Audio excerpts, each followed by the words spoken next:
Hola amigos y bienvenidos a Apologética con Marta. Hoy continuamos nuestro estudio en Cristología y en este segmento número 8 estudiaremos sobre Cristo en las profecías del Antiguo Testamento con enfoque en las profecías sobre su resurrección.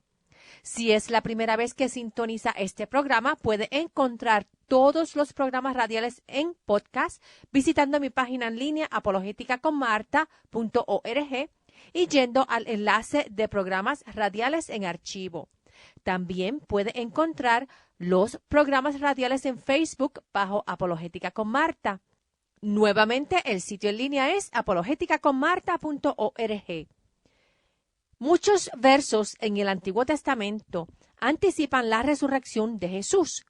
Entre los versos más importantes está el Salmo 16, verso 10, que dice: Pues no dejarás mi alma en el Seol, ni permitirás que tu santo vea corrupción.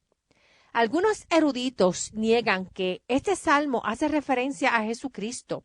Sin embargo, si vamos al Nuevo Testamento, allí vamos a encontrar que el mismo apóstol Pedro confirmó que ese verso hace referencia a Jesús. En Hechos capítulo 2 leemos el discurso de Pedro en el día de Pentecostés y en los versos 25 al 32 dice: Porque David dice de él: Veía al Señor siempre delante de mí, porque está a mi derecha, para que yo no sea sacudido. Por tanto, se alegró mi corazón y se gozó mi lengua, y aún mi cuerpo descansará en esperanza. Porque no dejarás mi alma en el Hades, ni permitirás que tu santo vea corrupción. Este es el Salmo 16, verso 10, que en hebreo usa la palabra Seol. Seol es en hebreo y Hades es en griego. El Antiguo Testamento fue escrito en hebreo y arameo y el Nuevo Testamento en griego. Otra vez, dice hasta el verso 32, porque no dejarás mi alma en el Hades, ni permitirás que tu santo vea corrupción. Me has hecho conocer los caminos de la vida y me llenarás de alegría con tu presencia. Hermanos, les puedo decir confiadamente que nuestro padre David murió y fue sepultado, y su sepulcro está entre nosotros hasta el día de hoy. Siendo pues profeta y sabiendo que Dios le había jurado con juramento que se sentaría sobre su trono uno de su descendencia, y viéndolo de antemano, habló de la resurrección de Cristo, que no fue abandonado en el Hades, ni su cuerpo vio corrupción. A este Jesús lo resucitó Dios, de lo cual nosotros todos somos testigos. Luego, cuando Pablo estaba en Antioquía de Pisidia, él también confirmó la interpretación de Pedro. En Hechos 13, versos 34 al 37, Pablo dice: Y acerca de que le levantó de los muertos para no volver más a la corrupción, ha dicho así: Les daré las santas y fieles bendiciones prometidas a David. Por eso, dice también en otro lugar: No permitirás que tu santo vea corrupción, porque después de haber servido en su propia generación a la voluntad de Dios, David murió, fue reunido con sus padres y vio corrupción. En cambio, aquel a quien Dios levantó no vio corrupción. Y ese es Jesucristo. Tenemos aquí una confirmación doble de las enseñanzas y la inspiración del Espíritu Santo en Pedro y en Pablo, confirmando que mientras David murió y su cuerpo sí vio corrupción, Cristo murió y fue levantado de la muerte sin su cuerpo ver corrupción. La resurrección de Jesús fue profetizada con siglos de anticipación. La resurrección de Cristo fue anticipada en cada profecía que anuncia la victoria de Cristo sobre el pecado y sobre el poder del mal. El Salmo 22, verso 22 dice: Anunciaré tu nombre a mis hermanos, en medio de la congregación te alabaré. Y este verso es recitado en el Nuevo Testamento, en Hebreos 2, verso 12. El contexto del Salmo 22 y Hebreos 2, verso 12 habla sobre la victoria sobre la muerte. Otra predicción la encontramos en el Salmo 118, versos 22 al 24, que dice: la piedra que desecharon los edificadores ha venido a ser la principal del ángulo. De parte del Señor es esto, es una maravilla a nuestros ojos. Este es el día que hizo el Señor, nos gozaremos y nos alegraremos en él. Este verso implica la resurrección luego de Jesús haber sido rechazado y crucificado. De hecho, el mismo Jesús usó estos versos en la parábola de los labradores malvados para hacer referencia de sí mismo ante los sacerdotes principales y los fariseos en Jerusalén. Vamos a Mateo en el capítulo 21, versos 33 en adelante. Y ahí en esa parábola Jesús dice: oigan otra parábola. Había un hombre dueño de un campo quien plantó una viña, la rodeó con una cerca, cavó en ella un lagar, edificó una torre, la arrendó a unos labradores y se fue lejos. Pero cuando se acercó el tiempo de la cosecha, envió sus siervos a los labradores para recibir sus frutos. Y los labradores, tomando a sus siervos, a uno le hirieron, a otro lo mataron y a otro lo apedrearon. Él envió de nuevo otros siervos en mayor número que los primeros y les hicieron lo mismo. Por último, les envió a su hijo, diciendo: tendrán respeto a mi hijo. Pero al ver al hijo, los labradores dijeron entre sí: este es el heredero. Vengan, matémoslo y tomemos posesión de su herencia. Lo prendieron, lo echaron fuera de la viña y lo mataron. Ahora bien, cuando venga el señor de la viña, ¿qué hará con aquellos labradores? Entonces los sacerdotes y fariseos le contestaron a Jesús: a los malvados los destruirá sin misericordia y arrendará su viña a otros labradores, quienes le pagarán el fruto a su tiempo. Entonces Jesús les dijo: ¿nunca han leído las Escrituras? Y aquí Jesús cita el Salmo 118 y dice: la piedra que desecharon los edificadores, esta fue hecha cabeza del ángulo. De parte del Señor sucedió esto, y es maravilloso en nuestros ojos. Por esta razón les digo que el reino de Dios les será quitado de ustedes y les será dado a un pueblo que produciría los frutos del reino. El que caiga sobre esta piedra será quebrantada, y desmenuzará a cualquiera sobre quien ella caiga.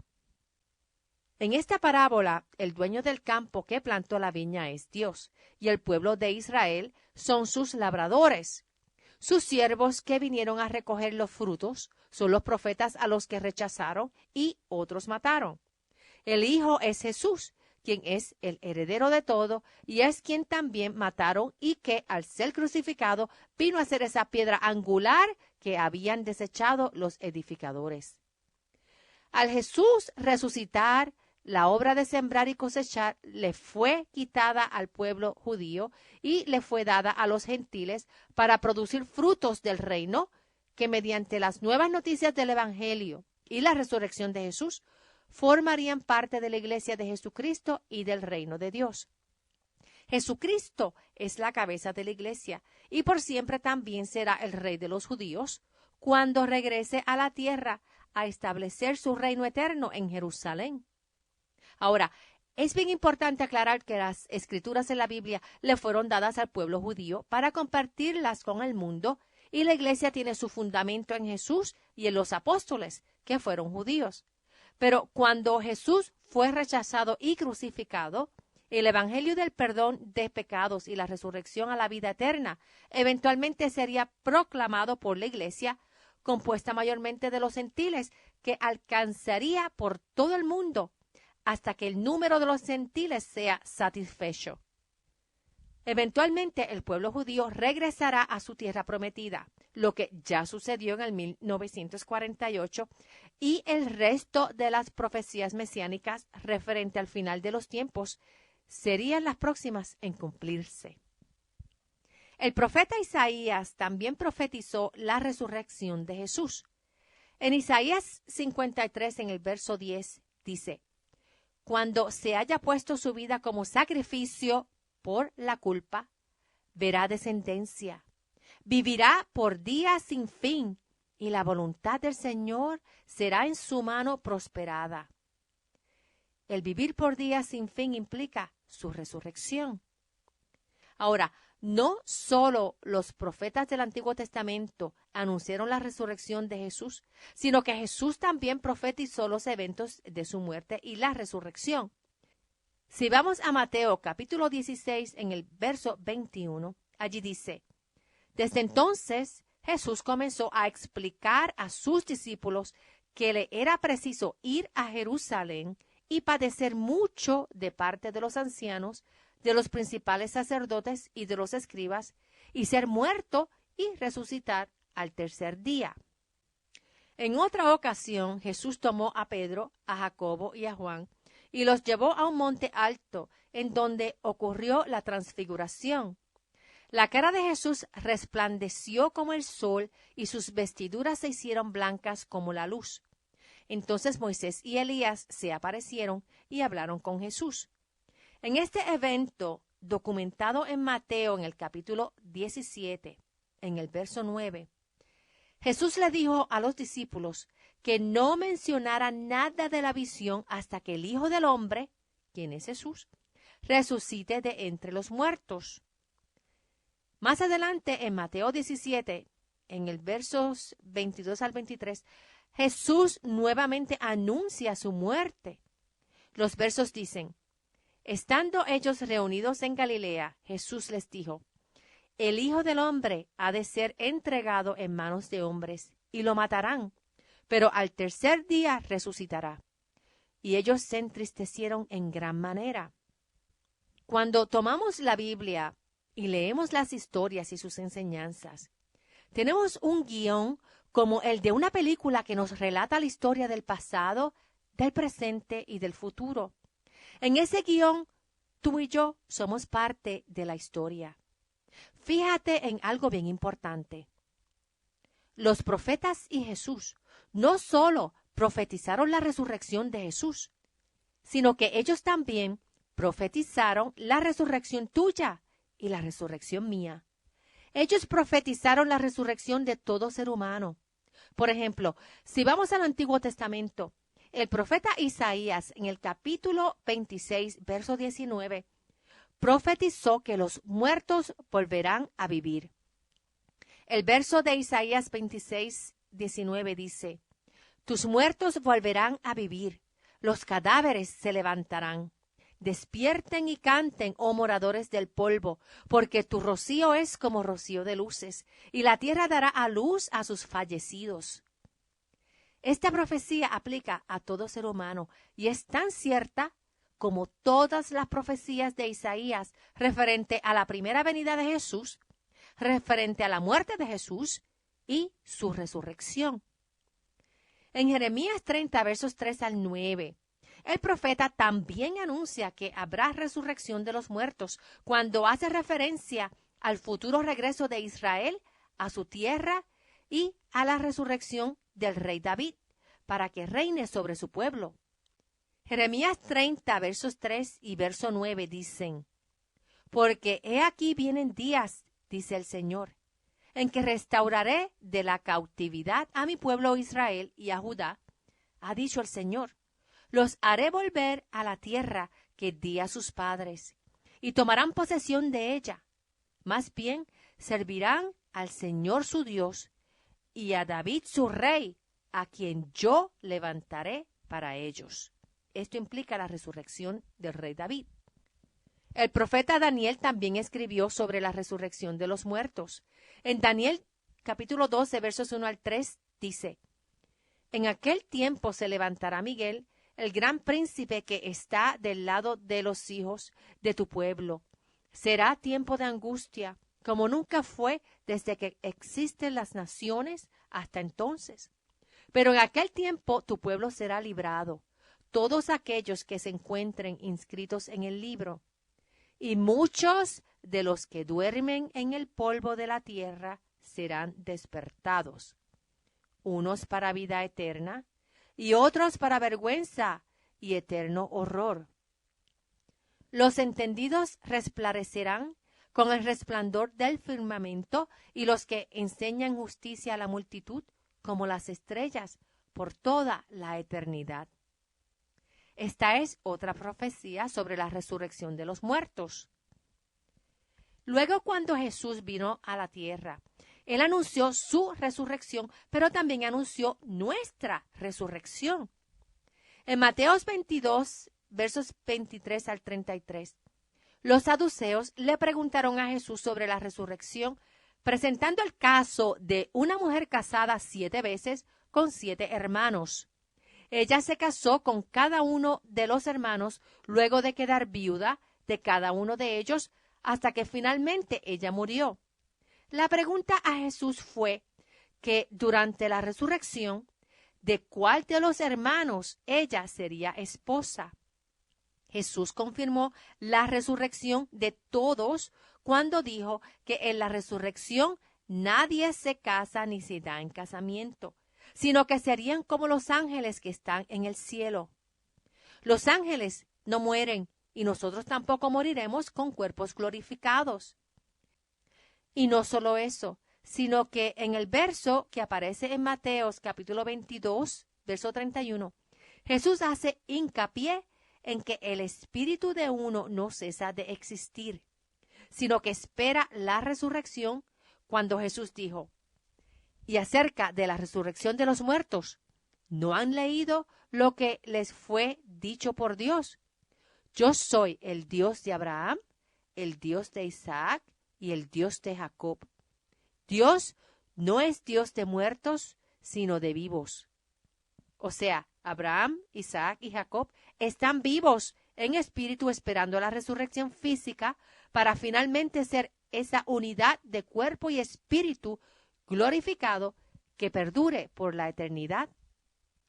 En Juan capítulo 14 tenemos otra promesa de nuestra resurrección. Jesús en Juan 14 en el verso 19 nos dijo: porque yo vivo, ustedes también vivirán.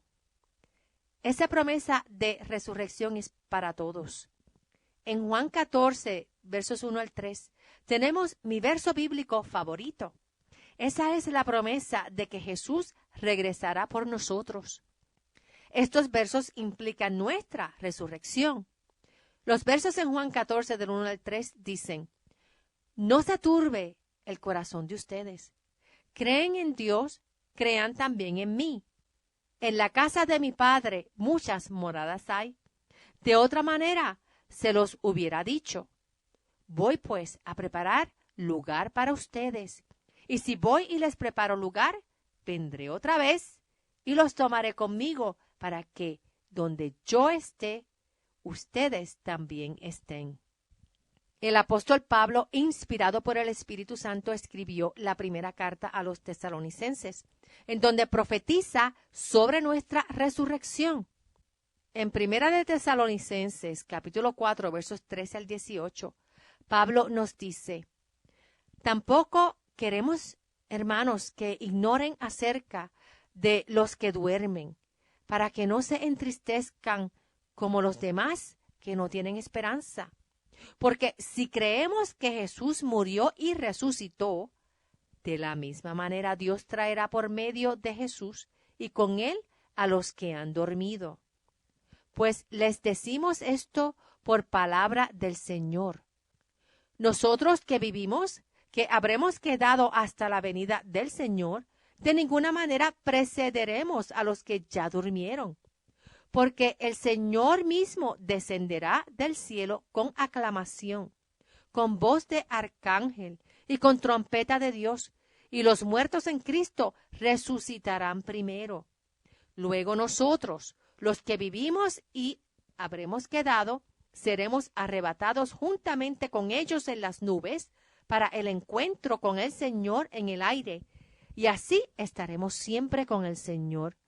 Por tanto, aliéntense los unos a los otros con estas palabras. Pablo también le escribió una carta a la iglesia de Corinto dando testimonio de la resurrección de Jesús, ya que él conoció al Cristo resucitado personalmente. En 1 de Corintios 15, en los versos 1 al 11, Pablo da testimonio de la resurrección de Jesús. Y en ese mismo capítulo 15, a partir de los versos 12 al 56, Pablo nos habla de la resurrección de los muertos y sobre el cuerpo después de la resurrección. En resumen, Pablo nos indica que Cristo resucitó primero, luego resucitarán los que pertenecen a Cristo y luego resucitarán aquellos que no le pertenecen a Cristo y que enfrentarán el juicio final. Quiere decir que todos, absolutamente todo ser humano, que ha existido desde los tiempos de Adán y Eva hasta el día que Jesús regrese, todos vamos a resucitar. Aquellos que aman a Jesús, que han sido limpios de pecado porque han aceptado el sacrificio de Jesús en la cruz como perdón de los pecados y se han sometido a hacer la voluntad de Dios, serán resucitados para recibir su recompensa en el reino eterno de Dios. Aquellos que rechazan a Jesús serán juzgados por sus propias obras y vivirán eternamente apartados de la presencia de Dios y de su reino. La resurrección de Jesús fue profetizada. Jesús murió y resucitó. Nuestra resurrección también ha sido profetizada y es asegurada.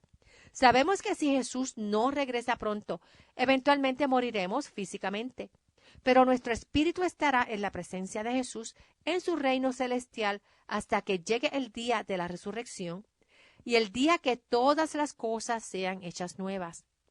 Tenemos conocimiento del guión principal en la historia de la humanidad y tenemos la libertad de elegir nuestro propio destino. ¿Aceptamos libremente a Jesús como nuestro Dios y Salvador o simplemente lo rechazamos? Somos libres a tomar tal decisión. Es mi anhelo que elijan el amor de Cristo, que es perfecto, santo y eterno, y solo Él es la resurrección a la vida eterna en el reino de Dios. En el próximo segmento estudiaremos la encarnación del Hijo de Dios. Este es el segmento número 8 sobre nuestro estudio en Cristología. Si nos sintonizas por primera vez, te invito a que visites mi página en Facebook, Apologética con Marta, y la página en línea apologeticaconmarta.org, en donde puedes encontrar todos los programas radiales en archivo, incluyendo los podcasts de esta serie, tanto por fecha de transmisión como por tema.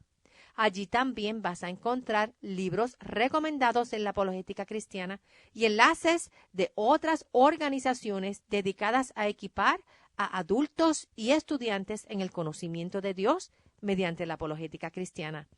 Nuevamente, el enlace es apologeticaconmarta.org y si tienen alguna pregunta o comentario me pueden llamar al 404-483-4132. Es 404-483-4132. Que Dios los bendiga y hasta el próximo programa. Chao.